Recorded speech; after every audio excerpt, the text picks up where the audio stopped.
사랑하는 여러분, 오늘 이 창세기 14장 말씀에는 여러분 꽤 큰 전쟁에 대해서 이야기해 줍니다. 5개의 나라와 4개의 나라가 2개의 진영으로 나뉘어서 서로 큰 혈투를 벌이게 되는데요. 여러분 그 전쟁의 목적과 뭐 여러 가지 이유에 대해서는 성경이 우리에게 말씀해 주시지 않고 다만 어느 지역에 있었던 왕들이었는지를 이야기해 주시고 그들이 염해라고 했으니까 여러분 우리가 사해라고 불리는 바로 오늘의 여러분 이스라엘의 남동쪽에 해당되는 그 지역에서 전쟁이 일어났던 것을 보게 됩니다. 그래서 이 전쟁 때의 중요한 골자는 무엇인가? 바로 이 소돔과 고모라를 향해 갔던 아브라함의 조카 롯이 거기에서 이 전쟁에 참여하는 자가 되었다가 그때 사로잡히게 되었다라고 하는 것입니다. 여러분 여기서 이제 이 롯을 여러분 구출하러 이제 아브라함이 가게 되는 말씀인데요. 오늘 이 말씀을 통해서 여러분 결국은 어떻게 보면 여러분 잘 되고자 떠나갔던 그 길이 롯에게는 사실은 고난의 길이 되었음을 우리가 발견합니다. 여러분 그래서 오늘 이 말씀을 우리가 꼭 붙들고 가서 여러분 사람의 눈으로 보고 판단하는 길이 아니라 하나님을 의지하고 나가는 믿음의 길을 걸어가는 나와 여러분이 되기를 주의 이름으로 축원합니다. 여러분 그러면 오늘 본문 말씀에 여러분 이 롯에 대한 이와 같은 사건이 벌어졌을 때에 아브라함이 어떻게 반응하였는지 여러분 우리 아브라함의 반응을 우리 함께 보기를 원하는데요.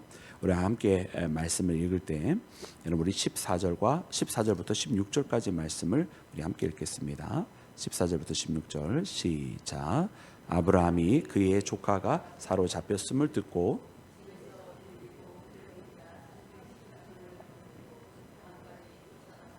그와 그의 가신들이 나뉘어 밤에 그들을 접어쓰고 다메섹 왼편 호바까지 쫓아가 모든 빼앗겼던 재물과 자기의 조카 롯과 그의 재물과 또 부녀와 친척을 다 찾아왔더라. 아멘. 아멘. 여러분 아브라함이 롯이 사로잡혔다고 하는 이야기를 듣자마자 여러분 그 길로 바로 출정의 길을 떠나게 됩니다. 여러분 자기 조카를 구하고자 하는 그 일념으로 여러분 가신들을 데리고 출발을 한 것이지요. 여러분 많은 사람들이 아니었습니다. 말씀에 있는 것처럼 318명을 데리고 떠났으니까 여러분 사실은 어떻게 보면 물론 한 개인으로서는 그래도 꽤 많은 사람들을 데리고 간 것이지만 여러분 여기에는 어떻게 해서 사로잡힌 사람들이었습니까? 4개와 5개 나라가 각각 2개의 진영이라서 큰 전쟁을 벌였던 여러분 그 상황이거든요. 몇 명의 병사가 있었을지 사실 가늠하기조차 어려운 상황이었을 터인데 여러분 근데 아브라함은 그 상황을 굴하지 아니하고 여러분 자기 조카를 구하기 위해서 여러분 출발을 한 것을 봅니다.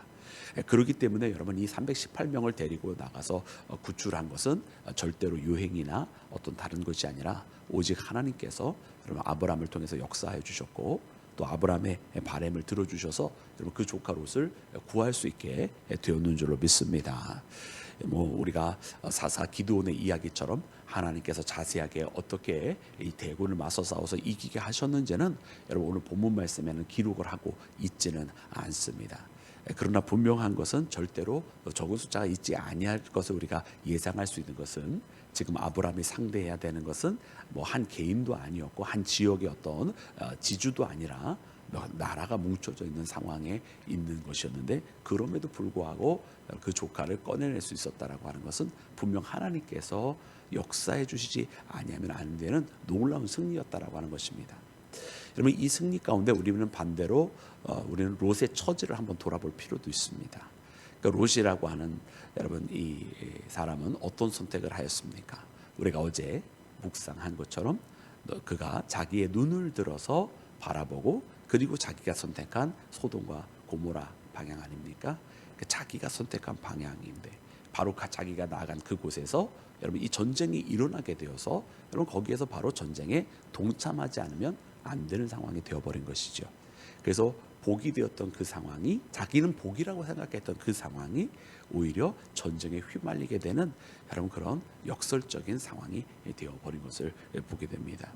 그래 우리가 참 삶의 길을 걸어가면서 결국 우리가 하나님을 의지하지 않으면 안 된다고 하는 사실을 이처럼 깨닫게 되어지는 것은 우리 판단에 굉장히 이것은 우리에게 호혜로운 상황이다.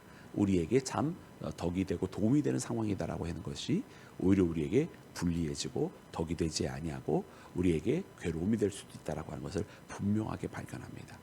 그러나 거꾸로 아브라함처럼 하나님의 길을 택한 자, 하나님의 말씀을 듣고 순종한 자는 사람이 보지 못하는 하나님의 그 은혜의 길 가운데 나오게 되는 것이고, 사람은 예상하지 못하는 이런 전쟁을 피하게 되는 것이고, 또 사람은 준비할 수 없는 그 다음을 준비하여서 다른 이에게 도움을 줄 수 있는, 여러분 이와 같은 상황 가운데 놓이게 되어서 쓰임을 받는다고 하는 것입니다. 그래서 오늘 이 말씀을 보면서 다시 한번 여러분 우리는 아브라함의 선택을 하며 아브라함처럼 하나님의 쓰임을 받는 믿음의 자녀가 되기를 주님의 이름으로 축원합니다.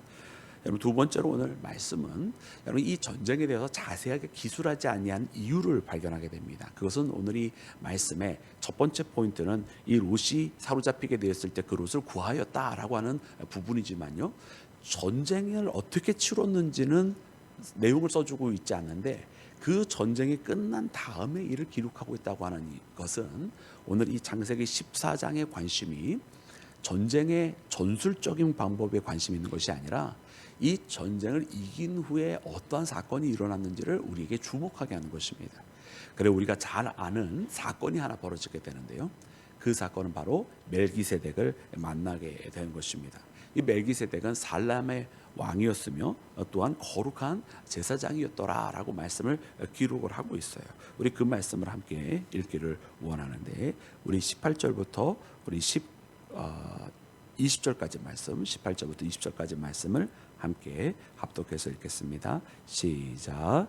살렘 왕 멜기세덱이 떡과 포도주를 가져나왔으니 그는 지극히 높으신 하나님의 그가 아브라함에게 축복하여 이르되 복을 주옵소서. 할렐루야. 네, 우리 20절도 읽겠습니다. 시작. 너희 대적을 내 손에 붙이신 지극히 높으신 하나님을 찬송할지로다. 라며 아브라함이 그 얻은 것에서 10분의 1을 멜기세덱에게 주었더라. 아멘, 아멘, 할렐루야. 여러분, 그래서 이 살렘 왕 멜기세덱을 만난 이 사건을 봅니다. 살렘 왕 멜기세덱은 하나님의 거룩한 제사장이었더라라고 본문은 기록을 해주고 계시고요. 그리고 이 멜기세덱이 한 이유가 무엇이냐면 바로 아브라함에게 축복을 해주는 것이었습니다. 여러분, 이때는 아직 우리가 이 모세를 통해서 출애굽하고 어떤 그 레위의 반열을 여러분 정리하였던 때가 아닙니다. 이때는 여러분 아직 어떠한 율법이나 유대인들이 알 수 있었던 어떤 구체적인 그런 여러분 예전도 있었던 때가 아닙니다. 이때는 여러분 아주 어떻게 보면 이스라엘에게 있어서도 그들이 실질적으로 그들 민족의 조상이라고 하는 그 첫 번째 아브라함이 나오는 때 아닙니까? 그런데 이때에 살렘 왕 멜기세덱, 거룩한 제사장이라고 하는 그런 멜기세덱이 나오는 것은 무엇이냐면 어떤 율법 이전에 하나님께서 이미 역사하시고 쓰시고 있었던 이들이 존재하였음을 이야기해주고 있습니다. 그리고 이 멜기세덱은 나중에 장차 굉장히 상징적인 인물이 되는데, 왜냐하면 멜기세덱의 반차를 따라 나온 제사장이라고 표현을 하는데요. 그 이유는 뭐냐면 레위 지파가 있기도 전에, 레위가 있기도 전에 있었던 하나님의 제사장이 있었던 것처럼 멜기세덱의 반차를 따라 나온 제사장이라고 하는 표현은 이미 그때 당시에 있었던 율법 그 위에 이미 더 율법을 초월해서 계시는 분을 표현할 때 사용되는 표현인 거예요. 그것이 바로 멜기세덱의 반차, 레위와 율법에 따라 되어진 것이 아니라는 뜻입니다. 그저 하나님의 뜻에 의해서 강권적으로. 여러분, 바로 그렇게 여러분 우리 예수님이 멜기세덱의 반차라고 하는 표현을 여러분 쓰게 되는 것은 전적인 하나님의 뜻이다, 율법을 넘어서 계시는 분이다라고 하는 여러분 그 메시지를 동시에 우리가 상징적으로 발견하게 되어야만 할 줄 믿습니다. 그래서 이렇게 말씀을 통해서 보니까 이렇게 여러분 멜기세덱을 통해서 여러분 하나님께서 아브라함을 축복을 해주실 때 또 유명한 우리가 또 잘 알고 있는 내용이 바로 아브라함이 여러분 11조를 이렇게 10분의 1을 떼어서 내게 되었다라고 하는 내용이 바로 또 오늘 본문 말씀에 나와 있습니다. 우리가 뭐 11조에 대해서는 우리가 여러 가지 말씀을 알고 있습니다. 우리가 말라기서에 있는 말씀, 또 우리가 예수님께서 마태복음 22장에 하신 말씀 등등, 또 레위기에서 제정한 내용들 우리가 여러 말씀들을 알고 있습니다만은 각기 그 내용들이 우리에게 지시하는 바들이 조금씩 다릅니다. 그래서 우리가 예를 들면은 말라기 같은 경우는 그것을 시험하여 보라, 하나님을 시험하여 보라 이러잖아요. 그 무슨 뜻이냐면 우리가 하나님을 절대 시험한다는 뜻이 아니라 또 하나님을 시험해서도 안 되는 것이고요. 그 얘기는 뭐냐면 하나님께서 우리가 10분의 1을 드린다 하여 그것을 취하는 분이 아니라 더 크고 많은 것으로 대갚아 주시는 분이시다, 이런 말씀이고, 그래서 그 어떤 물질에 대한 것을 하나님께 맡기는 신앙의 고백을 가지라고 하는 말씀을 가르치는 것이 이제 말라기서라고 한다면, 우리가 마태복음에서 예수님께서 하시는 말씀은 이 이파리까지, 그래서 딱 어떤 계산을 해서 10분의 1을 정확하게 떼는 그런 이 관습적이고 또 어떤 규율에 따른 그런 11조가 아니라 의와 인과 신에 따른 정말 더 깊이 보이지 아니하는 그 내면의 이 믿음의 고백을 가지고 하나님 앞에 드리라고 예수님은 그 의와 인과 신에 대한 11조를 말씀하셨습니다. 그러나 이것도 버리지 말고 저것도 하여야 할지니라 말씀하시면서 형식과 내용이 결단코 떨어질 것이 아니라 우리가 마음속에 품고 있는 그 의와 인과 신이라고 하는 것 또한 형식이라고 하는 그릇에 담을 수 있는 것이 필요하다라고 하는 것을 동시에 같이 말씀해 주신 것이 여러분 예수님의 가르침이었습니다.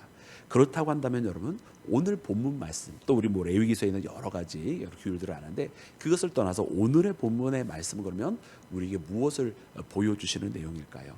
여러분 오늘의 본문의 말씀은 여러분 21조라고 하는 것이 그가 전쟁에서 얻은 것에 대한 10분의 1을 드렸다라고 하는 내용이잖아요. 그러니까 이 21조는 이 소득이, 즉 다시 한번 그가 얻게 된 여러분 그 모든 것이 다 하나님으로 말미암았습니다라고 하는 여러분 믿음의 고백입니다. 그래서 여러분 10분의 1은요 우리가 어떻게 보면 얻은 소득에 대한 10분의 1을 내어드리는 것이 아니라 사실은 우리가 얻은 전부가 다 하나님으로 말미암은 것입니다라고 하는 신앙의 고백으로 드리는 것이 11조였다라고 하는 것을 깨닫게 됩니다. 그래서 여러분 우리의 11조에 대한 여러 가지 말씀들 속에 내가 이 모든 것은 하나님이 내게 주신 것이다, 내가 번 것이 아니라 하나님께서 내게 허락하신 것이다 라고 하는 그런 고백을 우리가 할 수 있도록 만들어 주시는 말씀이 바로 오늘 이 창세기 14장에 나와 있는 말씀입니다. 그래서 오늘 이 말씀을 여러분이 잘 되새겨보면서 우리가 또한 이와 같은 아브라함의 신앙 속에 하나님을 고백하며 내가 내 힘으로 얻은 것이 아닌 하나님께서 내게 허락해 주시고 내게 베풀어 주신 것이다, 여러분 그런 믿음의 고백으로 살아가면 하나님께서 더 큰 은혜와 사랑 가운데 하나님의 것으로, 우리가 세상의 것으로 채워지는 것이 아니라 하나님의 것으로 채워지는 믿음의 길을 걸어가게 될 줄로 믿습니다. 여러분 우리의 소유도 사실은 우리가 성경 말씀에도 여러 가지 이 물질에 대한 부분들을 말씀해 주시지만은 세상의 재물과 하나님께서 베풀어 주시는 복이 굉장히 차이가 나는 것을 봅니다. 성경에도 여러분 우리의 마음의 탐심과 또 여러 가지 세상적인 방법으로 얻게 되어지는 것들에 대해서는 여러분 그것이 도리어 그 삶을 괴롭게 하고 죄를 짓게 되는 동기가 되게 만들어주는 그런 많은 여러분 성경의 인물들을 또 보여줍니다. 그러나 반면에 하나님의 뜻에 따라서 하나님께서 주시는 복으로 채워진 자는 또한 그 복으로 인해서 풍성케 되어지는 것을 또 보면서 완전히 이것이 다른 것을 알게 됩니다. 그래서 이 땅에 있는 돈이 똑같은 돈이 아니다, 재물이 똑같은 재물이 아니다. 그래서 우리가 하나님을 사랑하는 것, 그래서 하나님께서 베풀어 주시는 것, 그래서 하나님을 위해 살아가도록 쓰게 하시는 것, 그것이 바로 수단으로서의 우리에게 주신 여러분 재물이라고 하는 것을 깨닫게 되고, 그러면 무엇이 죄악인가 보았더니 하나님을 사랑하는 것이 아니라 돈을 사랑하는 것, 재물을 사랑하는 것, 그것이 바로 일만하게 뿌리라고 하는 것을 깨달으면서 여러분 오늘 모든 영광은 하나님 앞에 돌리며 살아가는 나와 여러분이 되기를 주님의 이름으로 축원합니다. 그래서 오늘 이 말씀을 보니까 여러분 그 후에 참 아브라함이 굉장히 지혜롭게 모든 것을 처리하는 것을 봅니다. 그래서 사람은 내게 돌려보내라 하는 여러분 그 소돔 왕의 이야기를 통해서 물론 다 그렇게 하고, 소돔 왕이 물론 재물은 그럼 네가 다 가져라 했는데 나는 그럴 필요가 없다라고 이야기하면서 자기에게 딱 필요한 부분만 딱 되는, 여러분 이 아브라함은 물질에 관심이 없는 사람인 것을 우리에게 보여주십니다. 이제 조금씩 아브라함이 이제 계속해서 12장, 13장, 14장에 이르러서 그가 왜 믿음의 조상이 되어가고 있는지를 보여주십니다. 그러나 물론 여기에서 그의 믿음은 아직까지도 완성이 된 상태가 아니었어요. 하나님께서 원하시는 그 그릇은 나중에 여러분 그에게 아들을 줄 때도 아니고 그 아들을 다시 바치라 하는 때까지 나아가게 되는데, 오늘 말씀을 통해서는 일단 이렇게 그 물질에 대한 부분과 하나님 앞에 영광을 돌리는 이 부분이 우리에게 여러분 전달이 되고 있습니다. 오늘 말씀을 꼭 붙드시고 여러분 이 하루 살아가실 때에 여러분 하나님께서 롯의 선택이 아닌 아브라함의 선택, 또 모든 것은 하나님께서 주셨다고 하는 믿음의 고백, 여러분 이것을 가지고 나가는 나와 여러분이 되기를 주님의 이름으로 축원합니다.